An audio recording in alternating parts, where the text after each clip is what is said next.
When Now You See Me first appeared in 2013, it felt like a novelty. A slick, mid-budget studio film built around stage magic and heist mechanics, anchored by a charismatic cast and just enough swagger to disguise how little sense its plot sometimes made. It was fun, it was silly, and it worked. It didn't pretend to be prestige cinema, it knew exactly what it was.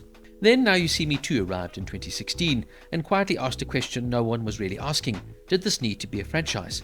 The sequel was louder, more convoluted, and far less charming, and for many viewers it felt like a natural endpoint. The magic trick had been revealed, the curtain had come down, fade to black.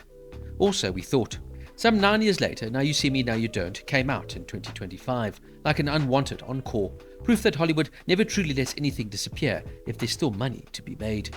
Director Ruben Fleischer, who directed Zombieland and Venom, directs this one and reunites most of the original cast and leans heavily on nostalgia, returning faces and franchise mythology. Isla Fisher also makes her long-awaited comeback as Henley Reeves after sitting out of the second film, while Lizzie Kaplan also returns as Lula May. She, though, was deliberately kept out of the marketing campaign to preserve a surprise for the audiences. On paper, it sounds like a celebration. In practice, it's a reminder that sometimes the trick works better when you don't explain it or repeat it. Jesse Eisenberg slipped straight back into his most grating mode here as J. Daniel Atlas, once again proving that this is one of his least likable performances. After years of strong, varied work elsewhere, seeing him return to the smug, twitchy caricature feels like a regression. Woody Harrelson continues his eternal balancing act between comic relief and mild incoherence, often seemingly perpetually tipsy rather than intentionally eccentric. Isla Fisher's return should feel momentous, but the film doesn't give her anything meaningful to do. Henley Reeves is present largely as a callback, not as a character with purpose. Dave Franco looks disengaged throughout, as if contractually obligated rather than creatively invested. And Lizzie Kaplan, to her credit, tries hard, but her performance veers into overcompensation, as though she's been asked to embody too many tones at once. Morgan Freeman, an absolute legend, returns here as Thaddeus Bradley, but by this point his presence raises more questions than answers. His arc in the franchise had already reached its natural conclusion, and here he feels less like a narrative necessity and more like a contractual obligation. A brief cameo from Mark Ruffalo, playing Dylan Rhodes, formerly Dylan Shrike, leader of the Horsemen and Grandmaster of the Eye, is clearly intended as a fan service, but it's so fleeting it barely registers. Blink and you'll miss it, which frankly may be the most honest metaphor for the film itself. If there is a genuine standout, though, it has to be Rosamund Pike. Cast as the film's primary antagonist, she delivers a performance far more committed than the material deserves. Sporting a South African accent, one she reportedly worked extensively on, Pike approaches the role with seriousness and precision, even as the script gives her a thinly sketched, largely forgettable villain. It's hard not to admire her effort, though. She tries to sink her teeth into the role, and for brief moments she almost elevates the film, but emphasis on almost. Ultimately, she is a far better actress than this franchise warrants, and her involvement raises questions of what exactly drew her to the project in the first place. Perhaps it was the challenge, perhaps the paycheck, or perhaps simple curiosity. Either way, she walks away with the film's only real acting victory. Visually, Now You See Me, Now You Don't ticks the expected boxes. Antwerp provides a refreshingly underused European backdrop, while Abu Dhabi once again stands in as a glossy, money-soaked location, its inclusion unmistakably tied to generous incentives rather than narrative necessity. The magic sequences are completely staged, but really astonishing. At this point, the franchise's obsession with explaining its tricks undermines the very concept of magic. Mystery gives away to mechanics, wonder to exposition. The film does want to dazzle, but it keeps stopping to tell you how it's doing it.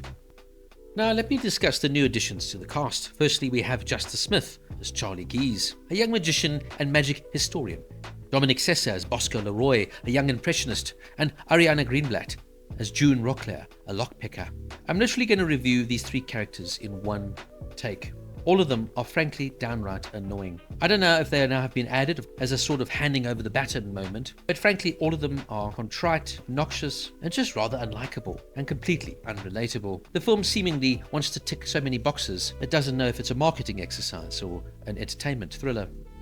Financially though, the film is an undeniable success, grossing approximately $240 million worldwide against a $90 million budget. It comfortably justified its existence in studio terms. Unsurprisingly, a fourth film is already in development. That's really the heart of the issue. Now You See Me, Now You Don't exists not because there's a story left to tell, but because the brand still performs. It's cinematic fast food, mindless entertainment made purely for the sake of continuation.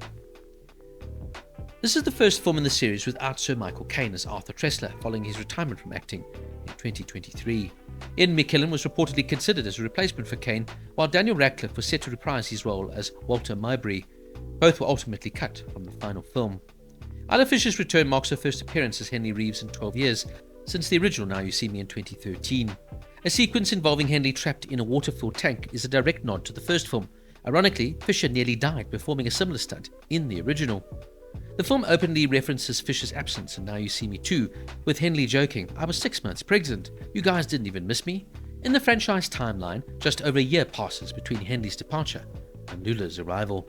Leslie Kaplan's return was intentionally excluded from trailers and promotional material to surprise audiences in the cinemas. Now You See Me, Now You Don't is the cinematic equivalent of a magician repeating the same trick long after the audience has figured it out. It's not offensively bad, it's worse than that. It's forgettable, hollow and pointless.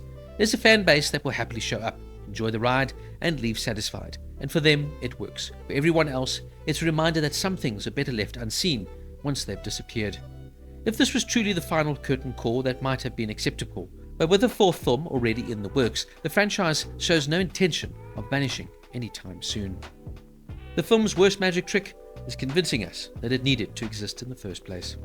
Now You See Me, Now You Don't gets a 4 out of 10. So what did you think of Now You See Me, Now You Don't? Please let me know down in the comments, and don't forget to like and subscribe.